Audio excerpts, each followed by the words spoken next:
Patrick O'Flynn is a former Euro MP, but he's put all that behind him now. He's been clean for some years when it comes to that bad habit.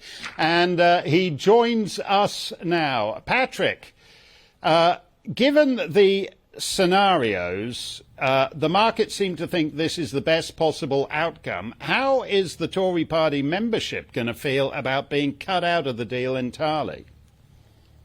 Well, good evening, Mark. They feel very sore. There's no doubt about that. I was just looking at my Twitter feed and someone had tweeted the page you need to click on to disaffiliate from the Tory Party, to give up your membership. And the message was on there that it was overloaded and basically come back tomorrow. So there's definitely a leach out of grassroots members.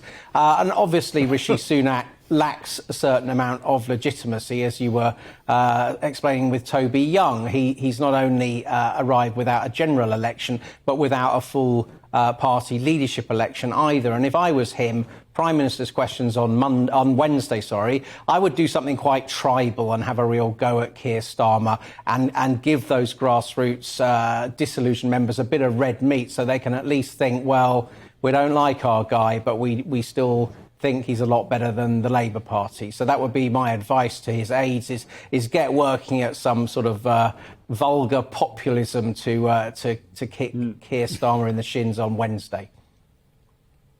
Well, I'm still trying to wrap my head about what you just said about the website for cancelling your Tory Party. I mean, it's one thing to have a 10-month wait for the maternity award in the Queen Elizabeth Hospital in Birmingham, or whatever it is up to by now. It's quite another thing that there's now a waiting list to resign from the Conservative and Unionist Party. Fantastic. Just on that point you were making, though, that he needs to do some, fire and brimstone populism, toss some populist red meat to the snarling masses. He's hopeless at that. Nigel played these embarrassing clips of him being utterly... He's become the Prime Minister. He's supposedly a glass ceiling shattering Prime Minister.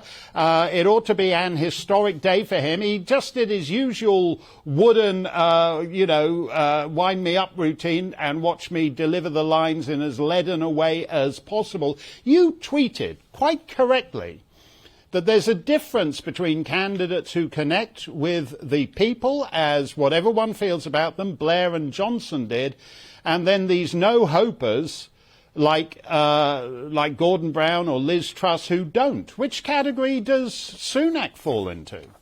Well, I think there'll be a few nerves in Tory ranks about that, even among the MPs, because thinking back to the lockdown, Rishi Sunak was actually quite fluent in giving his press conferences and did sort of soothe the fevered brow of people about the future state of the economy, and was thought to be terrifically fluent. But that clearly deserted him, and it was, the Rishi bot rather than fluent walking, talking Rishi. But I'll tell you how I'm going to judge him, not particularly on the economy, because I think he's quite smart and he'll do reasonably smart things. I'm going to judge him on his pledge he gave in the leadership election against Truss, that he was going to sort out the abused UK asylum system within his first 100 days as Prime Minister. He was going to have a new definition for what an asylum seeker was, and if you didn't fulfil it and you come in illegally, you weren't going to be permitted to stay. And he said he would get it all done in 100 days. So I'm setting my stopwatch or whatever for the end of January, and we'll see if he's done it. My cynic inside me says he's not even going to try and do that. But if he could do that, if he could get a grip on the Channel boats and show he's serious about this agenda, I think that could do something to reconnect him with the Red Wall voters. I don't think Keir Starmer and Labour are comfortable in that territory at all. But the suspicion is he's one of those very rich, highly educated people who only feels comfortable in the company of other very rich, highly educated people and can't indeed talk to the masses. No, that's very true. That's a clip of him visiting a school and trying to talk to ordinary English schoolboys was a complete disaster. I also find, just quickly as a final question here, Patrick, to me he has no, although he's bought some palace in North Yorkshire, he seems to have no feel for the union.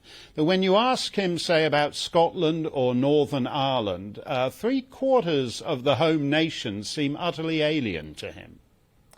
Yeah, I think we'll have to see how he does on visits there. I don't think he's regarded with such hostility in Scotland, which is the bit that they seem to be most worried about, as Boris Johnson was.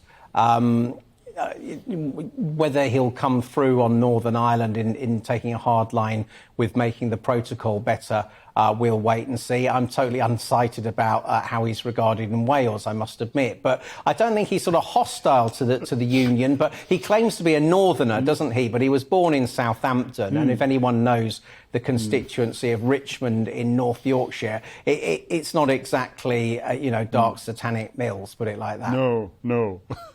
No trouble up mill in Richmond, Yorkshire at all. Thank you very much, Patrick.